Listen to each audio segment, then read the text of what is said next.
السلام علیکم ورحمۃ اللہ وبرکاتہ۔ محترم ناظرین، فیفا ورلڈ کپ کے ایک سیمی فائنل میں مقابلہ موراکو کی ٹیم کا فرانس سے تھا۔ اس مقابلے میں اس میچ میں مراکشی ٹیم موراکو کی جو ٹیم تھی وہ شکست کھا گئی، میچ ہار گئی۔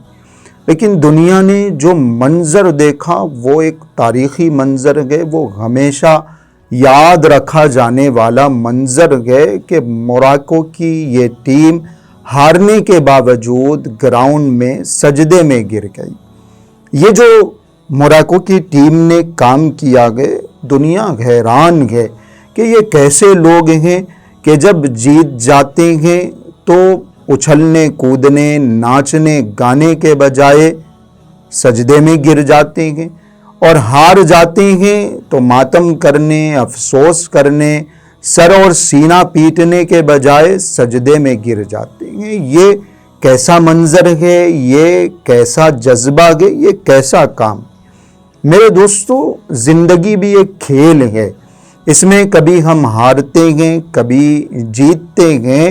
مراکشی ٹیم کا، موراکو کی ٹیم کا یہ پیغام ہم سب کے لیے ہے، ایک سبق ہم سب کو اس ٹیم نے دیا ہے کہ تنگی ہو یا آسانی ہو، غم ہو یا خوشی ہو، جیت ہو یا ہار ہو، ٹھوکر لگے یا سہارا چھوٹے، دل ٹوٹے یا امید ٹوٹے، ہر حال میں ہمیں اللہ کے فیصلے پر راضی رہنا ہے۔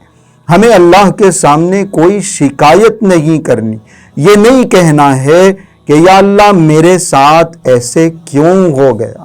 ہمیں تو یہ کہنا ہے کہ سرے تسلیم خم ہے جو مزاج یار میں آئے، یعنی جو اللہ کی مرضی ہے ہم اس فیصلے پر راضی ہیں۔ ہمیں یوں کہنا ہے کہ نہ خوشی اچھی ہے اے دل، نہ ملال اچھا ہے، یار جس حال میں رکھے وہی حال اچھا ہے۔ پیران پیر حضرت شیخ عبد القادر جیلانی رحمۃ اللہ علیہ کے بارے میں آتا ہے کہ وہ ایک مجلس میں بیٹھے ہوئے تھے، لوگوں نے آ کے ان کو بتایا کہ وہ آپ کا تجارتی سامان لے کے پانی کا جو جہاز، جو کشتی جا رہی تھی سمندر کے راستے سے، وہ پانی میں ڈوب گئی ہے، آپ کا سارا سامان ڈوب گیا۔ انہوں نے اپنی نظر نیچے جھکائی اور اوپر اٹھا کے فرمایا الحمدللہ۔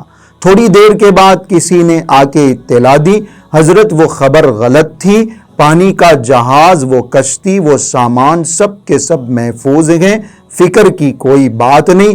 انہوں نے اپنا سر جھکایا اور سر اٹھا کے فرمایا الحمدللہ۔ لوگ پریشان ہو گئے، کہنے لگے حضرت ایک خبر بری خبر تھی، ایک خبر اچھی خبر تھی، لیکن آپ نے دونوں خبروں کو سننے کے بعد الحمدللہ کہا، نہ کسی پر خوشی کا زیادہ اظہار فرمایا، نہ بری خبر پر افسوس اور غم کا اظہار فرمایا۔ پیران پیر حضرت شیخ عبد القادر جیلانی رحمۃ اللہ علیہ نے فرمایا، مجھے نہ خوشی کی خبر سے کوئی تعلق ہے، نہ غم کی خبر سے کوئی تعلق ہے، دونوں خبریں میرے پاس آئیں، میں نے سر جھکایا، اپنے دل کے حال کو دیکھا کہ میرا دل اللہ کے اس فیصلے سے راضی ہے یا نہیں۔ غم کی خبر پہ بھی اللہ کے فیصلے سے میرا دل راضی تھا، اور خوشی کی خبر پہ بھی اللہ کے فیصلے سے میرا دل راضی تھا۔ میں نے اس بات پر اللہ کا شکر ادا کیا۔ یہ ہے ایمان، یہ ہے یقین، یہ ہے توکل۔ ہر حال میں اللہ کی ذات پر بھروسہ کیا جائے۔ قرآن کریم میں یہی صفت ایمان والوں کی بتائی گئی، وَلَنَبْلُوَنَّكُمْ بِشَيْءٍ مِّنَ الْخَوْفِ وَالْجُوعِ وَنَقْصٍ مِّنَ الْأَمْوَالِ وَالْأَنفُسِ وَالثَّمَرَاتِ۔ اللہ آزمائیں گے مصیبتوں میں مبتلا کر کے، مال کا نقصان، جان کا نقصان، لیکن فرمایا وَبَشِّرِ الصَّابِرِينَ الَّذِينَ إِذَا أَصَابَتْهُمْ مُصِيبَةٌ قالوا انا للہ و انا الیہ راجعون۔ صبر کرنے والوں کے لیے بشارت ہے۔ صبر کرنے والے لوگ کون ہیں؟ وہ لوگ ہیں کہ جب ان کو مصیبت پہنچتی ہے، دکھ ہوتا ہے، تکلیف ہوتی ہے، تو وہ کہتے ہیں کہ ہم اللہ کے لیے ہیں، ہم اللہ کے ہر فیصلے پر راضی ہیں۔ یہ ایمان ہے، یہ یقین ہے۔